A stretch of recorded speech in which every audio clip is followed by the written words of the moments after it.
What's going on, guys? Master Tom here, 7th degree black belt Shaolin Kempo Karate. Today we are going to be going over the Black Tiger Kempo. It's the first Kempo that we learn at green belt.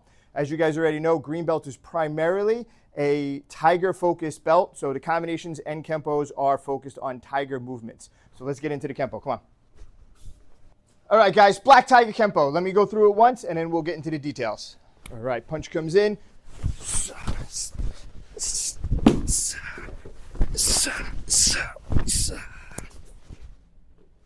All right, guys, let's get into the details of the Black Tiger Kempo. So right off the bat, first block we're going to learn is a new block for a green belt. It's called Black Tiger Block.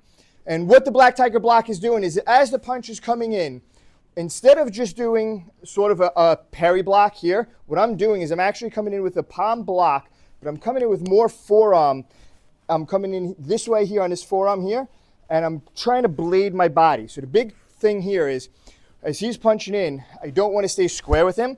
And what's going to happen is whoever's got the longer arm is going to reach, is going to win. So what I want to do is, as I'm blocking, as his punch is coming in, I'm going to step off to the side, get to the outside of his foot. My hand's going to start blocking here, sliding up, and then doing a palm strike to his face. But I got to get this angle here. So again, I don't want to be square, and I don't want to be meeting him here. Whoever's got the longer arm is going to win. And especially if we're doing a palm strike, this shortens my range as well. You can do a punch too, but that's a different technique. That's combination 70, 71, but we'll get into that down the line. So as the punch comes in, I'm stepping off to the side, blocking, sliding up, and this palm is coming right to the face. So as he punches in again, just see, so you can see this Black Tiger block. So that's that block right there. But as we're doing it, we're here, boom, I'm coming in with this punch to the ribs. So I'm sliding up here, punch to the ribs. This punch can happen. The timing of this punch could vary and change. So I'm not going to sit here and tell you they have to be done at the same time. You might block, skip, slide, and then the punch comes in. It might kind of happen at the same time. So you can kind of play around with that. So again, it all depends on how your partner punches in, how fast you move, how you step, how fast my hand slides up.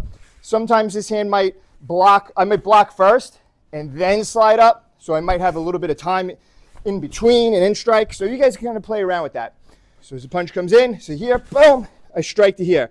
Now, once I get to this spot here, I want to keep pressing with this palm. So I got to keep pressing forward. But as I do that, this hand's going to slide up right on the inside of his shoulder here.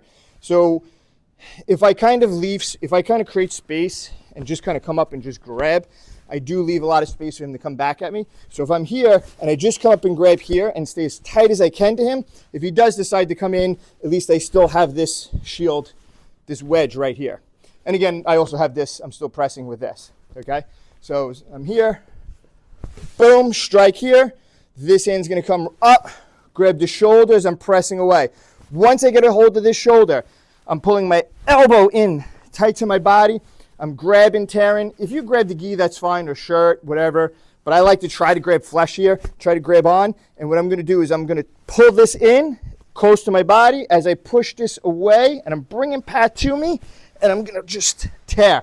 I'm picturing trying to tear his neck this way, or his chin this way, his face this way, shoulder this way, tear. My elbow starts coming up over around his head. I grab his throat right in here. And once his head is past his heels, he's going down to the floor. Bang. Once I get him to the floor, I'm going to drive in. If my knee lands on his ribs, that's bonus. Right now, put him down on the mat here. You can put him on the mat too, that's fine. I'm coming to 2 palm strikes. I'm coming in palm to the groin, palm to the bridge of the nose, the top of the nose right here. And now I come in, palms, rakes, and I come through. The second strike, double palms, they're going to come down first into the solar plexus and then rake out. So it's not this. It's not fingertips and rake, rake. It's palms first. Palms, boom, palms, boom. Now I continue up, double hammers. Either double hammers to the nose, solar plexus. You could do throat, lower abdominal. You could even do solar plexus groin. So you're going to have just this spacing. So it depends. Maybe you landed a little bit further this way, and when your strikes come in, you might be more here. So you guys can kind of play around where those strikes land. I'm on the ball of on my toes here. So once I'm here, boom, I could pop up. I don't want to be flat-footed here, so I want to be here, so always ready to pop up, and then you can step out. So let's try that again. We'll do it from this side. Black Tiger. So we start with the Black Tiger block. Boom, stepping in, punch. Another tip for this Black Tiger block too is it depends on how much you step forward. I want to try to close this distance. If my initial block, and I block and I'm kind of have a little bit of distance, I might not be able to reach his face with his palm. That's fine. So I step to create that, to close that gap. So it might happen all together. Boom, happens on the first shot, that's great. If it kind of happens where it's kind of like this and then like that, that's fine. Boom, come up. See how my hand comes right underneath. Boom, grab, tear. As I start tearing it, pull this close to me. Push that far away. Here's another thing that a lot of times I see people make a mistake with this Kempo is instead of making Pat, I have to make Pat move for me. I don't move for Pat. So what I mean by that is I see people do this Kempo and they do this. They go like this and then they go, oh, hold on, I got to get, okay, I got the throat. And they move themselves all the way around Pat. And Pat's just why he's just standing there, just, okay, that's not how it works. So once I'm here to the outside of the arm, bang, and I come up here, I'm going to make Pat move for me. So I'm going to stay planted. I pull, I'm bringing Pat down, and I'm bringing Pat into me. I want to keep him close to me. Boom. Come in. 1, 2, 3. All right, so one more time. So this punch comes in, stepping off to the side, bang, coming up, grab, tear, boom, come around, bang. 1, 2, 3. Good drill for you guys to work on with this Black Tiger block is a drill like this. So if me and Pat were drilling, and let's say Pat's got his right foot forward just for sake of the drill for now, you guys can practice on working on, Pat's throwing jabs at me, and I'm just working on parries, right? And I'm just working on parries here, just blocking, keeping my hand close here. Then what you guys can start working on is start working on extending that block. So a lot of times we're not comfortable with blocks that extend past us. As lower ranks, as you get a little bit higher, you get more comfortable. So get comfortable blocking punches here, boom. So me and Pat are moving around, boom, boom, boom. Then when I start getting more comfortable, now I start just sliding it up, boom, boom, boom, boom. And you can see I'm stepping. So now instead of waiting for Pat to punch me and I'm parrying, when he punches, I'm stepping. So that's a good drill to do to help you with your Black Tiger blocks and to feel a little bit more comfortable, stepping in and extending that block.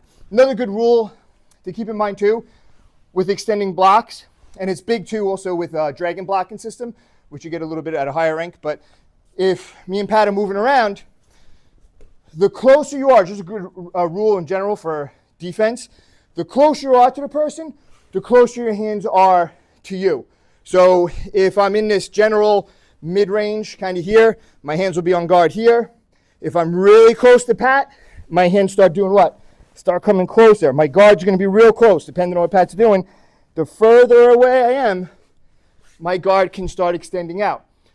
Or I should say it's safer to extend out. If I'm back here, I don't have to be shielded like this. I can have this little bit long, elongated guard. So now if I have this elongated guard and Pat's throwing a punch, it's a little bit easier now for me to just boom, to just now step in.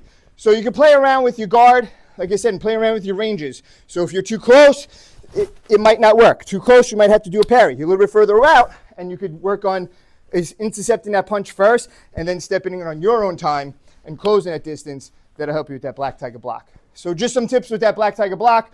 Hopefully you guys get some good information out of this Kempo. And like I said, some of these Kempos from our lineage might be a little bit different than yours. So if you guys don't have this Kempo in your lineage, it is something you can still practice and incorporate into your system. All right, so that is Black Tiger Kempo. Us.